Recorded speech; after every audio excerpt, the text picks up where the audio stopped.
And Yahuwah appeared to him by the terebinth trees of Mamre while he was sitting in the tent door in the heat of the day. So he lifted his eyes and looked and saw 3 men standing opposite him. And when he saw them, he ran from the tent door to meet them and bowed himself to the ground and said, Yahuwah, if I have not found favor in your eyes, please do not pass your servant by.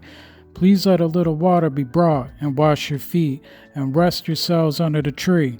And let me bring a piece of bread and refresh your hearts, and then go on, for this is why you have come to your servant. And they said, do as you have said. So Abraham ran into the tent of Sharah and said, hurry, make ready 3 measures of fine flour, knead it, and make cakes. And Abraham ran to the herd, took a tender and good calf, gave it to a young man, and he hurried to prepare it. And he took curds and milk, and the calf which he had prepared, and set it before them. And he stood by them under the tree as they ate.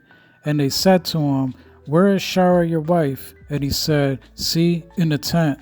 And he said, I shall certainly return to you according to the time of life. And see, Sharah your wife is to have a son. And Sharah was listening in the tent door which was behind him.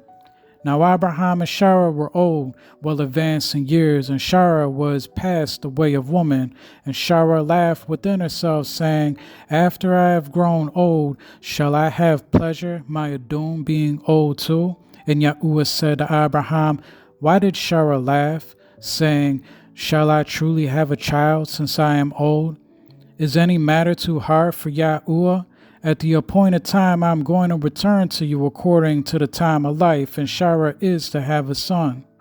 But Sharah denied it, saying, I did not laugh, for she was afraid. And he said, no, but you did laugh. And the men rose up from there and looked towards Sadam, and Abraham went with them to send them away. And Yahuwah said, shall I hide from Abraham what I am doing? Since Abraham is certainly going to become a great and mighty nation, and all the nations of the earth shall be Baruch in him.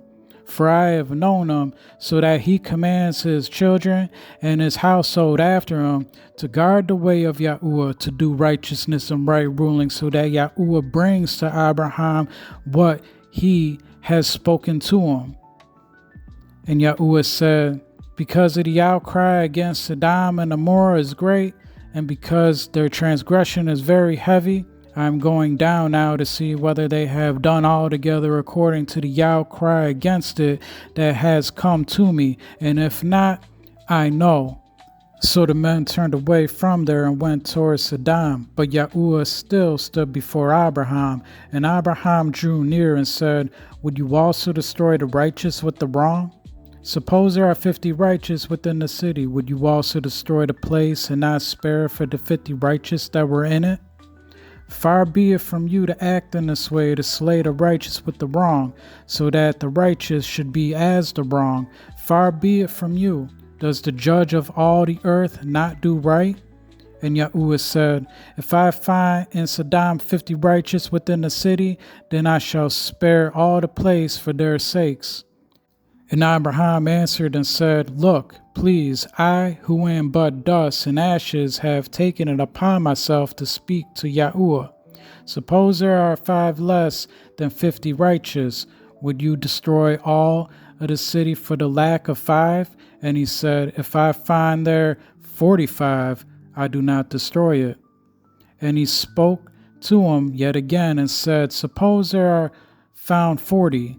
And he said, I would not do it for the sake of 40. And he said, let not Yahuwah be displeased, and let me speak. Suppose there are found 30. And he said, I would not do it if I find 30 there. And he said, look, please, I have taken it upon myself to speak to Yahuwah. Suppose there are found 20. And he said, I would not destroy it for the sake of 20. And he said, let not Yahuwah be displeased, and let me speak only this time. Suppose there are found 10. And he said, I would not destroy it for the sake of 10. Then Yahuwah went away as soon as he had ended speaking to Abraham, and Abraham returned to his place.